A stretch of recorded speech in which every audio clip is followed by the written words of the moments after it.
Welcome to Polaris-Live. This is Sarwar Kashmeri, your host on this program of conversations on the U.S.-China relationship and its impact on the world as seen through the eyes of global experts. Sorry we're a few minutes late.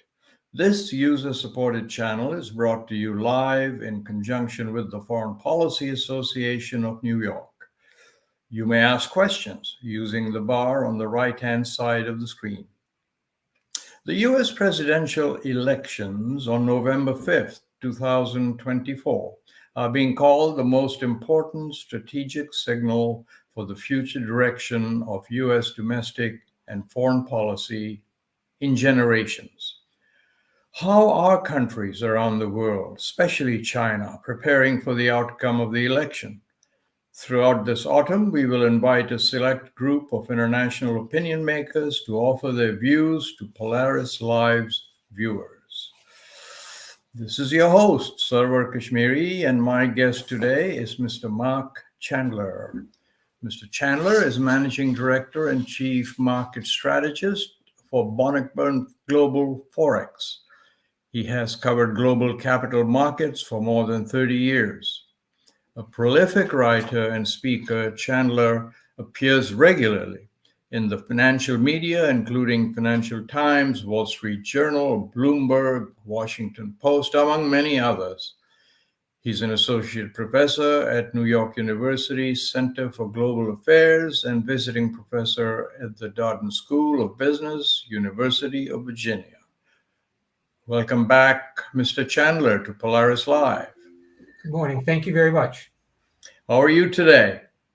Doing well. Following the developments that keep us on our toes, huh? Oh boy. Well, listen. Marc Chandler, China's role in the world economy is substantial.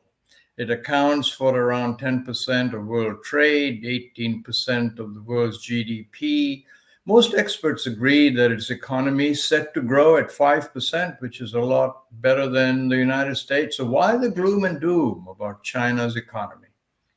Yeah, isn't that amazing? Let me share a quote with you that might resonate with a lot of your viewers on sort of an assessment of China, written by a Nobel Prize-winning economist.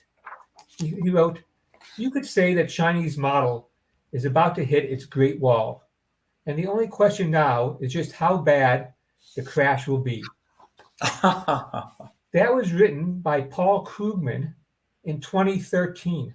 11 years ago, the best and the brightest thought the Chinese economy was collapsing. And here we sit today, late 2024, ahead of the U.S. presidential election, and a new narrative has been put forward.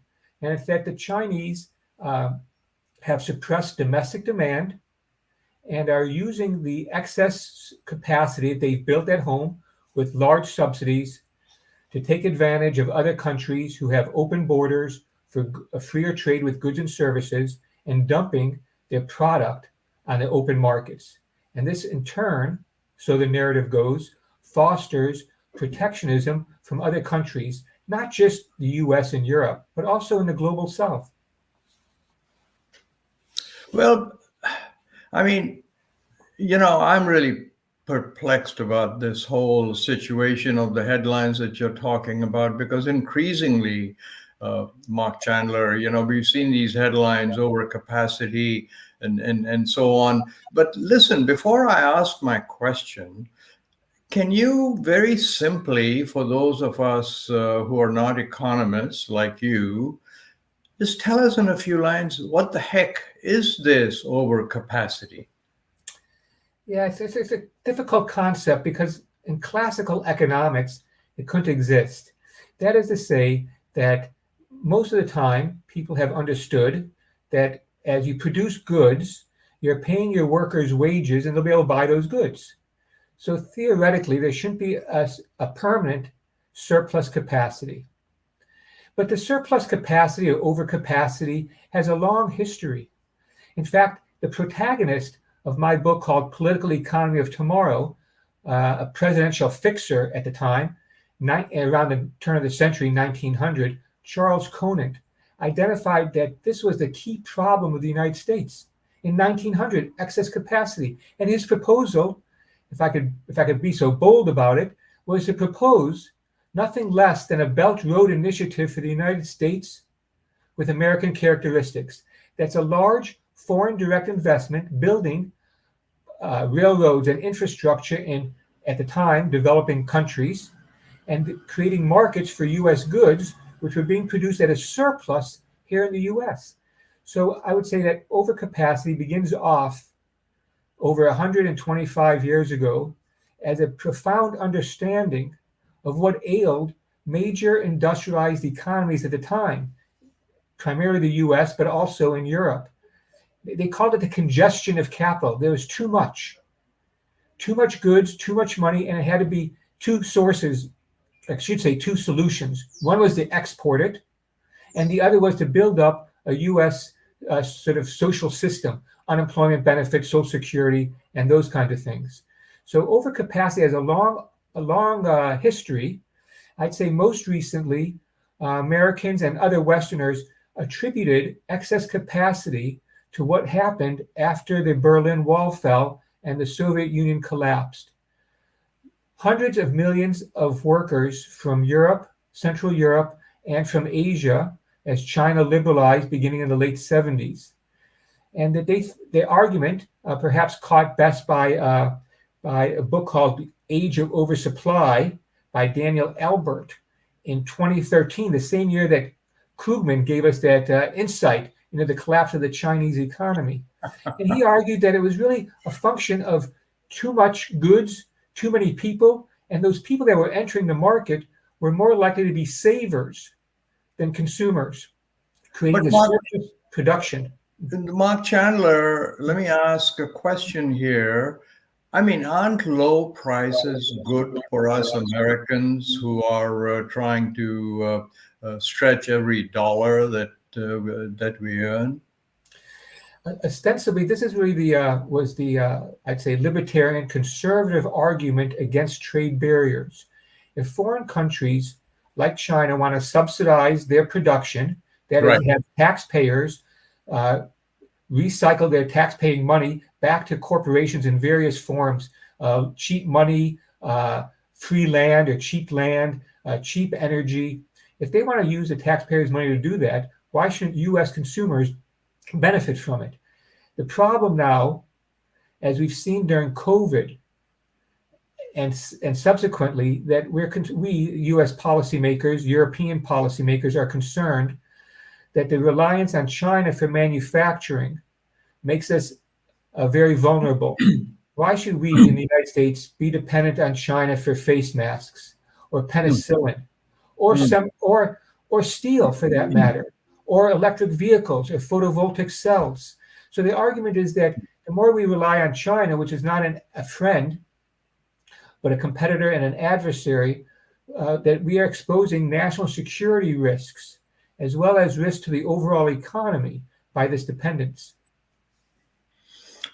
Well, but you know, so the solution seems to be that we in America have thought out is that we'll have tariffs. So we'll put tariffs on them. But you know, we've had 2-3 years experience of this, Mark, and from what I've been reading, U.S. tariffs have not shrunk our overall U.S. trade deficit, even the deficit with China. U.S. consumers pay for U.S. tariffs. Chinese taxpayers pay for their extensive subsidies. So I'm not really certain I understand, besides the politics of it, that it's an election year. And China is in the headlines, and China makes things that we don't make at the price that they're able to make. Is it all politics if tariffs are really not working and subsidies are not helping either? Well, yeah, I mean, I'm not sure where politics begins and economics begins. I'm not sure. To me, that's why I think that the political economy is so important. But I think ultimately, the problem is not that what China is doing is so bad. I mean, consider this. China exports about 20% of everything they produce. So 20% of GDP is exported. You say, wow, that doesn't seem really that high. Of course, the U.S., we're such a large market and so like internally focused. That is, one way to measure globalization is imports plus exports as a percentage of GDP. By that measure, the U.S. is relatively closed. The U.S. exports a little bit more than 10% of GDP. So we say, wow, China, you're exporting twice what the U.S. is. But that's not a good comparison. A better comparison is other high industrialized countries. In Western Europe, most countries export more than 20% of GDP. Some countries export closer to 50% of GDP. Japan, same thing. Many countries in East Asia also export much closer, if not above China, very close to Chinese levels. China does not stand out because they export a larger share of GDP. What makes them stand out, and this is why I think the world is having a problem adjusting for the rise of China, is its sheer scale. 20% of China's GDP is a lot more than 20% of, say, Luxembourg's GDP, and they export 50%. So we do have this problem, and China's presence on the stage is a challenge. I think about a typical narrative trying to explain the Great Wars early in the 20th century. And the idea was that the UK was the top dog country, and that the US and Germany were quickly rising, challenging the UK. Was there room at the table for the US and Germany, or would we have to go to war? And we know what happened early in the 20th century. I think it's important that we avoid that kind of result this time. Our weapons are bigger and stronger, more devastating. But Marc Chandler, if U.S. tariffs have not shrunk its overall U.S. trade deficit, or even the deficit with China, is there just something wrong with using deficits? Is there something wrong in using tariffs? Right? Is there some other way to handle this issue, or are tariffs just so easy politically to explain? Hey, they're sending us more. Well, guess what? We're going to put tariffs on it. Add some substance to this. Well, I do think that as we approach the U.S. election, what a partisan challenge this is. And every election, of course, we're told that it's the most important election in a generation. But there's one issue I think that a U.S. political elite are united behind, and that is that China is a dangerous rival. And so I don't think it's just the election. I think this has been a principle of U.S. policy going back to at least 10 to 15 years now. I think there is an alternative. I think that, of course, tariffs selectively chosen for certain industries, for certain sectors, for certain products could be a good idea. But in the long run, we've gone down this path before. This is not the first time the U.S. has faced a commercial rival. Back in the late 70s, early 80s, the Asian power that Americans fretted about and threatened with sanctions was Japan. And ultimately, the resolution with Japan was that instead of exporting, say, autos to the United States, Japanese manufacturers would build autos in the United States. Protectionism, tariffs, and other types of protectionist actions, voluntary export restrictions and the like, were used to encourage Japanese producers to produce cars, autos, parts in the United States. Many American officials seem reluctant to allow China to do that, afraid of Chinese spies, espionage, and still a dependence on Chinese product. On the other hand, if China were to make cars in the United States, we'd regard them as Chinese cars. But somehow, when GM makes cars in China, American policymakers and former policymakers and the pundits don't want to consider those cars that GM makes in China as Chinese cars. Excuse me, they don't want to consider them American cars, but they do want to consider cars made in the U.S. by China would be Chinese cars. I think this is a challenge of trying to make room at the table for China, and the reluctance of American policymakers to allow China to build their cars or build their products in the United States. The U.S. is an outlier in this.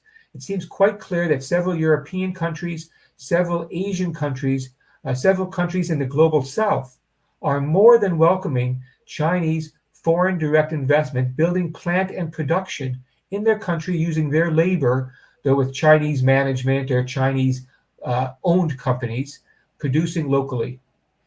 Mark, this is a great point, and I want to flesh it out a little more. But please let me take a moment to remind viewers that Polaris Live is entirely viewer supported. We'd appreciate your signing up to our mailing list at kashmeri.com, KASHMERI.com, and to our YouTube channel, www.polaris-live.com. There's no cost involved, and it really, really does help us. And Marc Chandler, I just want to quote Professor Yang Yao from the Center for Economic Research at Peking University, which, as you know, is the Harvard of China. He says that the root of China's vast industrial capacity is its saving-centric society. Chinese save 45% of their income. U.S. now saves 3%, and its long-term savings rate is about 8%. So they aren't going to be soaking up any of their excess capacity, but Chinese investment could support America's reindustrialization. And you have just pointed out that the U.S. should welcome Chinese investment. So again, we come back to where we were just a few minutes ago, which is that unfortunately or fortunately, we are in an election year. I mean, the logic doesn't seem to play too much part in it, right? We have more Nobel laureates in economics and so on. Do you agree with that? Well, I don't think that it's just the U.S. election. I think that I think that between China militarizing some of those shoals in the South China Sea, yes, the aggressive policy in the South China Sea, and the fact that President Xi will be president for life, I think those three moves in particular alienated the U.S. political elite, which had, remember, supported China joining the WTO, supported China, the RMB joining the SDR, the special drawing right, the IMF's form of money. And so I do think that there has been a split, and I don't think that we're anywhere close to closing that gap. And I don't think it's just, like I say, I don't think it's just the election. I think the election really shows that in some ways, you think about what happened at that recent presidential debate, and it seemed to me like the Democrat candidate Harris was trying to criticize Trump for being soft on China. And I think that this to me illustrates the bipartisan agreement in the U.S. It's not, like I say, it's not just because of the election. This is a deeply held, I think, ideological view where how American elite understand themselves in the world, and it is to be a check on the rise of China. Which brings me to a point that that we're spending time on now increasingly at Polaris-Live.com, which is the introduction into the world system of some powerful countries that are part of the so-called global South. Southern countries, not as well developed, but increasingly getting rich, whose favors both China and America are now trying to cultivate. How do you think this is going to impact as we go forward, this strategy, especially that America is following, which is where I'm focused on right now?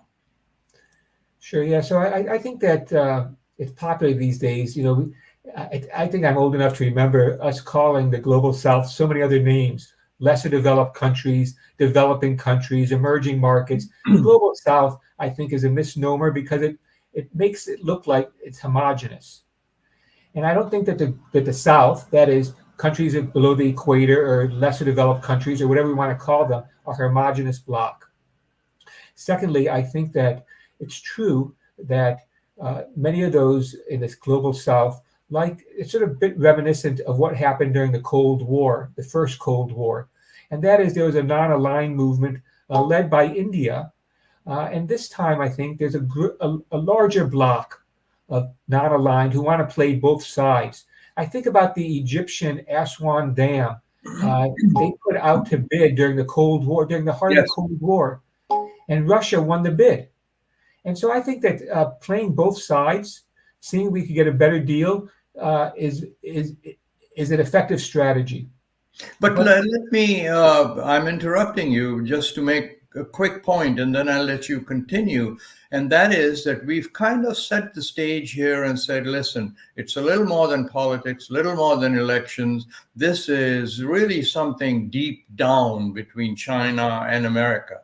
And I'm just reminded that India, which America is trying to cultivate as an ally in the Asia Pacific, fought a number of wars. People died with China. But China is the largest investor in India. Its investment have doubled in the last 2 years. So being competitive, even antagonism, is helping countries. So why can't we do it?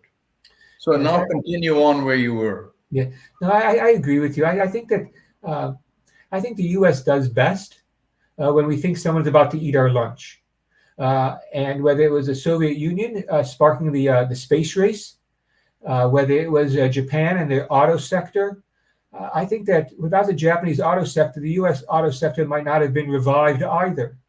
And so I worry about the implications of this. It seems very insular, very protectionistic, and to a great disservice, I think, to make it so wholesale blanket blocking Chinese investment in the U.S. and this protectionism. I don't think it's helpful lit large.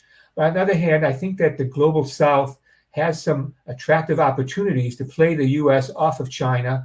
I think that people are making a bit of a big deal. I think about some of the tariffs that like Brazil has put on China. Chinese steel, for example. Other global South countries have done the same.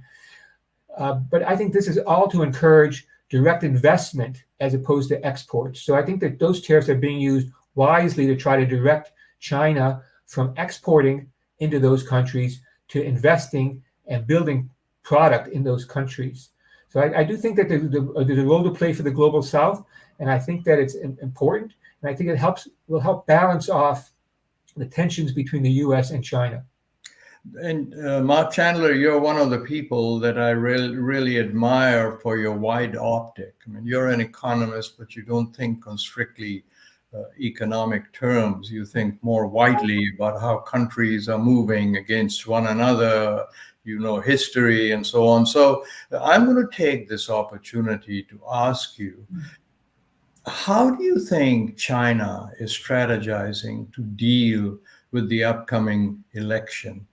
I mean, most people seem to think that this is a crossroad in America. And if you're sitting in Xi Jinping's place, you've got to be saying, how do we get ready for no matter what happens? So take us up into the cloud, if you will, and talk to us in big terms. Sure. I saw this clever headline, or I thought it was clever, saying how China would perceive the U.S. election. And I think they said it was a choice between two bowls of poison. I don't think that there is, of course, Trump is talking about much higher tariffs than Harris is across the board on Chinese goods and services. But I think from China's point of view, and this is what I would tell the next U.S. president as well, most of the problems that China faces, the problems the U.S. faces, are primarily homegrown. Consider this. China accounts for about 15% of U.S. imports, and the U.S. imports about 15% of GDP. So you multiply the two, and you get that Chinese exports to the U.S. are about 2.5% of GDP or so. Incredibly small amount for as much as we make a big deal about it. I'm concerned that in the big picture, that what's happening in the United States, the disparity of wealth and income, falling longevity. These problems are not going to be resolved through tariffs, through taxes, through making an enemy into China, or vice versa. These are domestic problems, and the same thing with China. I mean, imagine what's going to happen in China. Hopefully, you and I both live a long time, but by the end of the century, China will be about a third smaller or so than it is today. its population is shrinking. The US population is not shrinking, though it's growing very slowly. China's population is actually shrinking. I think that, I'm getting a bit older, and when I go out running, I sometimes by the ocean, I can sometimes see these dolphins jump out of the water behind one of these motorboats. By the time this old man can see them, they're headed back down. I wonder if that's not the fate of China. China's had an incredible run. Since 1980, per capita income in China has grown by about 25-fold. And yet people in the West, like Krugman, but others, issues of, it's a common theme in recent issues of foreign affairs. Why won't China give up its failing model? I'd say partly because China isn't viewed as a failing model any more than the U.S. views its model as failing, despite the decline in longevity, despite the disparity of wealth and income in the United States. Both sides, I think, are stuck in these like ideological straitjackets and are preventing a real and any kind of ability to break out of this. And I know there's been some small talks with the Biden administration, but the Biden administration is talking how this is putting guardrails on the relationship. Right. I don't believe it.